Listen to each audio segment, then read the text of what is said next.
என் அன்பு கண்மணி, உன்னுடைய வாழ்வில் நான் ஒரு அதிசயத்தை நிகழ்த்தப் போகிறேன். இன்னும் சில மணி நேரத்தில், இன்னும் சில மணி துளிகளில் அந்த அதிசயத்தை நானே நடத்தி வைக்கப் போகிறேன். அதை நீ அனுபவிக்கவும் போகின்றாய். உன்னுடைய கஷ்டங்கள் எல்லாம் அதன் மூலம் நிவர்த்தியாகப் போகிறது. நீ மிகவுமே ஆசைப்பட்ட ஒன்றும் அதன் மூலம் உனக்கு கிடைக்கப் போகிறது. உன்னுடைய அப்பா சொல்வது நிச்சயம் உனக்கு படிக்கும். உன்னுடைய வாழ்க்கையில் எதிர்பாராத ஒரு அதிர்ஷ்டம் உனக்கு அடிக்கப் போகிறது. நீ சற்றும் எதிர்பாராத நேரத்தில் அது நடக்கப் போகிறது. மிக பெரிய மாற்றம் வந்து உன் வாழ்க்கையை அழகானதாக மாற்றப் போகிறது. நீ நினைத்த விஷயங்கள் எல்லாம் உனக்கு வெற்றி மேல் வெற்றியாக கிடைக்கப் போகிறது. நீ இழந்ததை மீண்டும் உனக்கு தரப்போகிறேன். நீ வாழ்வில் தொலைத்த ஒன்று உனக்கு கிடைக்கப் போகின்றது. அது எதுவாக வேண்டுமானாலும் இருக்கலாம். ஒரு பொருளாக கூட இருக்கலாம். நீ விட்ட உறவாக கூட இருக்கலாம். உன் உடல் ஆரோக்கியமாக கூட இருக்கலாம். நீ தொலைத்த நிம்மதியாக கூட இருக்கலாம். உனக்கு கிடைக்காத சந்தோஷமாக கூட இருக்கலாம். ஏதோ ஒன்று நீ தொலைத்ததிலிருந்து உனக்கு கிடைக்கப் போகின்றது. அது உனக்கு பல மடங்கு மகிழ்ச்சியை நிச்சயமாகவே தரும். நீ என் மீது கொண்ட நம்பிக்கை மற்றும் பிரார்த்தனையின் பரிசாக அது உனக்கு கிடைக்கப் போகிறது. நீ மகிழ்ச்சியாக இருக்க வேண்டும். உன் வெற்றிக்கான எல்லா அறிகுறிகளுமே உனக்கு தென்பட போகின்றது. வரும் வாரத்தில் உன் முக்கியமான சில லட்சியங்கள் நிச்சயம் நடைபெறும். எல்லாம் நன்மைக்கே. என்னை நம்பு. உன் நம்பிக்கையும் பொறுமையும் உன்னுடைய வாழ்க்கையை வெற்றி என்ற திசையில் நிச்சயமாகவே பயணிக்க வைக்கும். உன் அப்பா நான் சொல்கிறேன் அல்லவா, நல்லது நடந்தே தீரும். எந்த நொடியும் மாற்றம் வரும். நீ கவலைப்படாமலேரு. உனக்கான வழி பிறந்து விட்டது. உனக்கென்று மூடப்பட்ட கதவுகளெல்லாம் இப்போது தானாக திறக்கப் போகிறது. இனி எல்லாமே சுபமாக நடக்கப் போகிறது. இது போதே உனக்கு நல்ல விஷயம் நடக்கப் போகிறது. தேவையில்லாமல் நீ உன்னை வருத்தி கொள்ளாதே. நீ உன் வாழ்க்கையில் தத்தளித்து கொண்டு இருக்கிறாய் என்பதை நான் அறிவேன். உன்னை எனது கரம் கொண்டு இறுக பிடித்து காப்பாற்றி கொண்டிருக்கிறேன். இன்னும் சில நாட்களில் அனைத்தும் மாறும். உனது எண்ணங்கள் அனைத்துமே நிறைவேறப் போகிறது. எல்லாம் தவறாக நடக்கிறதே, என்ன செய்வது என்று நினைக்காதே. நிதானமாக யோசித்து செயல்படு. அவசரப்படாமல் பொறுமையாக இரு. உன்னை விட்டு யார் விலகினாலும் அதையே நினைத்து நீ கவலைப்படாதே. எல்லாமே நன்மைக்கே என்று எடுத்துக்கொள். யார் உன்னை வெறுத்தார்களோ, யார் உன்னை உதாசீனப்படுத்தினார்களோ, யார் உன் நம்பிக்கையை எல்லாம் கெடுத்தார்களோ, அவர்கள் முன் நீ வளர்ச்சி அடைந்து உன் வாழ்வில் வெற்றி பெறப் போகிறாய். கவலைப்படாமல் இரு. நான் இருக்கிறேன். உனக்கு கோபம் வேண்டாம். உனக்கு வரும் அனைத்தையும் நான் ஏற்பேன். என் அனுமதி இல்லாமல் எதுவுமே நடக்காது. அதனால் கலங்காதே. அனைத்துமே பொடி பொடியாக போகிறது. உன்னுடைய மனம் தெளிவாகும் நேரம். இழந்ததையெல்லாம் மீண்டும் பெறும் நேரம். என் செல்ல பிள்ளையான உனக்கு எந்த குறையும் ஏற்படாமல் நான் உன்னை பாதுகாப்பேன். உனது வாழ்க்கைக்கு நானே பொறுப்பு. நல்லதே நடக்கும் உனக்கு. நீ முதலில் உன்னை நீ அறிந்து கொள். உலக வினை தன்னாலே நடைபெறும். நான் நடத்துவேன். நான் நடத்தி காமிப்பேன். நான் நடத்தி கொண்டும் இருக்கிறேன். நீ சாட்சியாக மட்டும் இரு. நான் எப்பொழுதுமே உன்னிடம் கூறிக்கொண்டே இருக்கிறேன். எதிலுமே முன் நிற்காதே. உடல் என்றால் நோய் வரும், மூப்பு வரும், மரணம் வரும். இது நிரந்தர உண்மை. எப்போதுமே உள்ளது. மாற்றமே இல்லாதது. இந்த உண்மையை நாம் மறுதலிக்கும் போது துன்பப்படுகிறோம். உண்மைக்கு எதிராக உலகம் இருக்க வேண்டும் என்று நம் எதிர்பார்ப்பு நமக்கு துன்பத்தை தான் தருகிறது. நீங்கள் சரண் செய்ய வேண்டிய எதுவும் ஏற்கனவே இறைவனுடையது அல்லவா? ஆனால் உங்களுடையது என்று நீங்கள் நினைக்கும் எதையும் விட்டுவிடுங்கள் என்றே நான் சொல்வேன். எதையாவது நீங்கள் இறுக பற்றி கொண்டிருந்தால் கொஞ்சம் தளர்வாக்குங்கள். தளர்வதே சரணாகதி. வேறு எதுவுமே இல்லை. உங்கள் மனதை ஏதாவது உறுத்தி கொண்டிருந்தால் அந்த கவலையை சரண் செய்வதே சரணாகதி அடைவது. இது ஆகுதி போலத்தான். ஆகுதி என்பது என்ன? ஆகுதி என்பது யாகத்தீயில் பிரார்த்தனையுடன், நம்முடைய பிரார்த்தனையுடன், வேண்டுதலுடன் போடப்படும் பொருட்கள்தான் ஆகுதி. எனவே உங்களை என்னை உறுத்தி கொண்டிருந்தாலும் அல்லது உங்களிடம் கவலை இருந்தாலும் அதை ஆகுதியாக கருதி இறைவனிடம் நீங்கள் அழித்து விடுங்கள். எதை உங்களால் சமாளிக்க முடியவில்லையோ, எது உங்களுக்கு பாரமாக இருக்கிறதோ, எதை சுமப்பதால் நீங்கள் சோர்வடைந்து இருக்கிறீர்களோ அதை அப்படியே போட்டுவிட்டு சென்றால் போதும். அந்த யாக தீயில் போட்டு விடுங்கள். சரணாகதி என்பதன் பொருள் இதுதான். இல்லை என்றால் சரணாகதிக்கு என்ன இருக்கிறது? உங்கள் உடம்பு என்பது இறைவனுடையது. உங்கள் மனம் கூட இறைவனுடையது தான். எல்லாமே இறைவனுடையது. ஆனால் இது உங்களுடையது என்று நீங்கள் நினைக்கிறீர்கள். எனவே எல்லாமே போகட்டும். இறுக்கம் தளர்ந்து புன்னகை செய்தால் போதும், எல்லாமே சாதாரணமாகிவிடும். எங்களுடைய கவலைகள் எல்லாமே இந்த யாக குண்டத்தில் போட்டு எரிப்பது போல எரித்து விடுங்கள். எல்லாவற்றையுமே கடவுள் பார்த்து கொள்வார் என்ற நம்பிக்கையோடு இருங்கள். விதியை வெல்லவும் அதன் பிடியிலிருந்து விலகி நிற்கவும் இரு வழிகளே உண்டு. ஆன்மா விதியால் கட்டுப்படுவதில்லை என அறிதல் ஒரு வழி. இறைவனிடம் முழுமையாக சரணாகதி அடைந்து நிற்பதுதான் மற்றொரு வழி. நீங்கள் எந்த வழியில் போகப் போகிறீர்கள் என்று நீங்களே முடிவு செய்து கொள்ளுங்கள். நான் சொல்வதை சொல்லிவிட்டேன். பிறகு உங்களுடைய முடிவுதான். நான் சொல்லப் போவதை கவனமாக கேள். விதி கற்றுத்தரும் வாழ்க்கை பாடத்தை சரியான தருணத்தில் கற்றுக்கொள்ள நாம் தவறினால் அதே பாடத்தை மோசமான தவறான நேரத்தில் மீண்டும் விதி நமக்கு கற்றுத்தந்துவிடும். அதனால் புரிந்து கொண்டால் வெற்றி புரியாத வரை பயிற்சி செய்து கொண்டே இருக்க வேண்டும். நாம் வாழும் இந்த உலகில் துன்பமும் துயரமும் எல்லோருக்குமே பொதுவானதுதான். அதை கையாளும் விதம்தான் வேறு வேறு ஆளுக்கு மாறுபடும். சிலர் முறையாக கையாள தெரியாமல் சோர்ந்து தடுமாறி முயலாமல் முடங்கி போய்விடுவார்கள். சிலர் நேரான வழியில் விடாமுயற்சி செய்து நினைத்ததை சாதித்து விடுவார்கள்.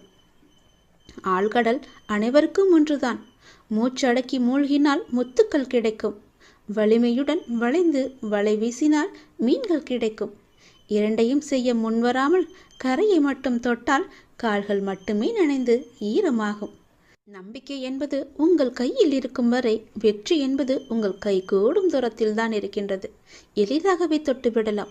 உங்களை நிராகரித்த இடத்தில் நிராகரிக்கவே முடியாத அளவிற்கு வளர்வதுதான் உண்மையான வளர்ச்சியின் வெற்றியாகும். சோதனைகளால் மனதை பலப்படுத்த முடியும். தோல்விகளால் முயற்சியை மேம்படுத்த முடியும். வெற்றிகளால் அடக்கத்தை கற்றுக்கொள்ள முடியும். வெற்றியை விட பல சந்தர்ப்பங்களில் முயற்சிகள் மிகவுமே அழகானவை. முடிவே இல்லாத ஒரு வார்த்தை முயற்சி மட்டுமே. கோடி முறை பயிற்சி செய்தாலும் ஒரு முறை முயற்சி செய்தால்தான் பலனை நம்மால் அடைய முடியும். தேடாத போது கிடைப்பதும் தேடும் போது தொலைப்பதும் வாய்ப்புகளை மட்டுமல்ல, உங்களுடைய வாழ்க்கையையும் தான். நான் சொல்வது உங்களுக்கான வாழ்க்கைக்கான பாடம். இதை நீ எடுத்துக்கொள்வதும் எடுத்துக்கொள்ளாமல் கைத்தட்டி விட்டு போவதும் உன்னுடைய மனதில்தான் இருக்கிறது. அதை நீ எடுத்துக்கொள்ளும் விதத்தில் தான் இருக்கிறது. நான் சொல்வதை ஒரு முறைக்கு இருமுறை கேட்டால் உன் வாழ்க்கை நல்லபடியாகவே அமையும்.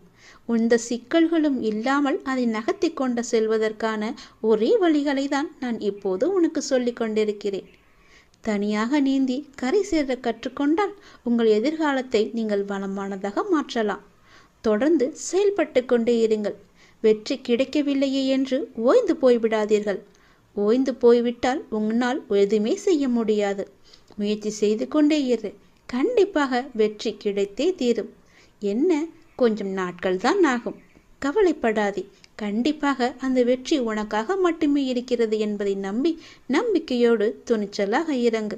இதை நீ செயல்படுத்தினால் வாழ்க்கையில் முன்னேறலாம்.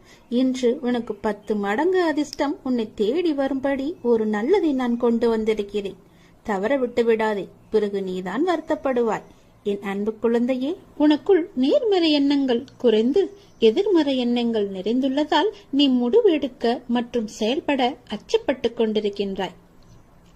நான் உனக்கு துணையாக இருக்கும் என்று எப்படி தைரியமாக முன்பு முன்னேறுவாயோ இப்போதும் அது போன்று நீ முன்னேறி செல்ல முயற்சி செய். பற்றிலிருந்து வெளிவந்து பற்றற்று நீ செயல்படு. அப்போது எது உனக்கு நன்மையோ அதை உனக்கு நான் கிடைக்கச் செய்கின்றேன். என் மீது உனக்கு நம்பிக்கை இருந்தால் நீ வாழ்வில் வரும் சிறு சிறு சறுக்களை கண்டு அச்சமின்றி உன்னுடைய லட்சியம் எதுவோ அதை நோக்கி நீ நடப்போட முயற்சி செய். நிச்சயம் நல்லது நடக்கும். என்னை எப்படியாவது இன்று வந்து தொட்டுவிடு. 10 மடங்கு அதிர்ஷ்டம் உன்னை தேடி வரப்போகிறது. தவற விட்டு விடாதே, பிறகு நீதான் வருத்தப்படுவாய். நான் சொல்வது புரிகிறதா? என்னை கும்பிட்டும் உனக்கு துன்பங்கள் தொடர்கிறது என்ற கவலையெல்லாம் இனி உனக்கு வேண்டாம். என்னுடைய கணக்கு வேறு. என கணக்கு வைத்திருப்பவர் நான் அல்லவா? அப்பொழுது நீ யாரும் எட்ட முடியாத உச்ச நிலையை நிச்சயம் அடைவாய். உன்னுடைய கணக்கை நான் எழுதி வைத்து விட்டேன். நன்மைகள் அவ்வப்போது இடைவெளி விட்டு நடக்கும். உனக்கு சில நாட்கள் உனக்கு நன்மையாக இருக்கவில்லை என்றும் மனதில் பாரம் குறையவில்லை என்றும் என்னிடம் முறையிட்டாய் அல்லவா? அது மாறப்போகிறது. உன் முகத்தில் புன்னகை தாண்டவமாடப் போகிறது. நீ மீண்டும் புத்துயிர் பெற்றது போல எழுந்து வரப்போகின்றாய். அடுத்தடுத்து மீண்டும் எல்லா நன்மையாகவே நடக்கப் போகின்றது. ஆனாலும் நீ என் நாமத்தை கூறி ஜெபம் செய்து கொண்டே இரு. இடைவிடாது தொடர்ந்து கொண்டே இரு. அது உன்னுடைய நன்மையான நாட்களை அதிகரிக்கச் செய்யும். உன்னுடைய துக்க நாட்களை குறைக்கச் செய்யும். நான் சொல்வது புரிகிறதா? எல்லா நன்மைகளுமே உன்னை தேடி வந்து கொண்டு இருக்கிறது. எதை பற்றியும் இனி கவலைப்பட வேண்டிய அவசியமில்லை. நீயோ ஒரு குழப்பத்திலிருந்து உன்னுடைய மனமானது வெளிவருகின்றது. மீண்டும் வேறொரு குழப்பத்தில் சென்று மாட்டிக்கொள்கிறது. இது எதனால் என்று யோசித்து பார்த்தாயா? இது எல்லாமே நீதான் காரணம். வாழ்க்கையில் நிகழ்வுகள் தொடர் சங்கிலியாக நிகழ்ந்து கொண்டே இருக்கும். என்னை நம்பி இருக்கும் உன்னை ஒவ்வொரு பிரச்சனைகளிலிருந்தும் நான் அடுத்தடுத்து விடுவித்துக் கொண்டுதான் வருகின்றேன். ஆனால் நீதான் அதை உள்மனதாக ஏற்றுக்கொள்ள முடியாமல் தவித்துக் கொண்டிருக்கின்றாய். இன்னும் என் பிரச்சனை முடியவில்லை என்ற கோணத்திலேயே நீ என்னை பார்த்து கொண்டிருக்கின்றாய். உன் மனம் ஒன்றிலிருந்து மற்றொன்றை கண்டு குழம்பி தவித்து போகின்றது. இதுவும் சரியாகும். விரைவாகவே எல்லாமே சரியாகும். நான் உனக்கு துணை இருக்கிறேன். கவலைப்படாதே. எல்லாம் நல்லதாக நடக்க நான் உனக்கு ஆசிகள் வழங்குகின்றேன். இன்று என்னை எப்படியாவது வந்து பார்த்துவிடு அல்லது தொட்டுவிடு. 10 மடங்கு அதிர்ஷ்டம் உன்னை தேடி வந்து கொண்டிருக்கிறது. தவறவிட்டு பிறகு வருத்த பார்ப்பு இல்லாது ஆத்மார்த்தமான அன்பினால் இறையை தொழும்போது அந்த இறைவன் உங்களுக்கு எளிதாகவே காட்சி தருவார். அன்பு ஒன்றுதான் இந்த உலகத்தில் நிரந்தரமாக இருக்க வேண்டும். இந்த உலகை ஆளக்கூடிய ஒற்றை சொல் அன்பு. அன்பால் மாற்ற முடியாதது என்று இந்த உலகத்தில் எதுவுமே இல்லை. அன்பு என்ற ஒன்று உங்களிடம் அதிகமாக இருந்தால் உங்களுக்குள் கடவுள் தன்னை உருவேற்றி தானாகவே அதில் வந்து அமர்ந்து விடுவார். ஒரு நாளில் எதை பற்றி நீங்கள் அதிகமாக சிந்தித்துக் கொண்டு இருக்கின்றீர்களோ நீங்கள் அதுவாகவே மாறிவிடுவீர்கள்.